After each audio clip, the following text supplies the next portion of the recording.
السلام عليكم. تخيل معايا في ثانيه واحده يقدروا الاجهزه الالكترونيه كامله اللي عندك تحرق، سواء في الدار سواء في الشركه. وعلاش؟ حيت ما عندكش السورس بروتيكشن او لي بارافود.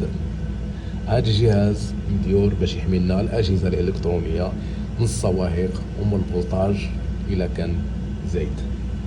هذا مهم. انت كتقني دائما بروبوزي على الكليان ديالك هاد لي بارافود او لي سورس بروتيكشن. وانت كزبون هذا مهم في الدار، حيتاش مهم في الدار وفي الشركه، حيتاش الثمن ديالو ما ساويش كثر من داكشي اللي يقدر يخسر لك.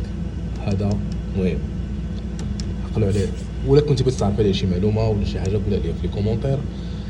بغيتي تعرف كيفاش كيدير يخدم قولها لي في كومونتير.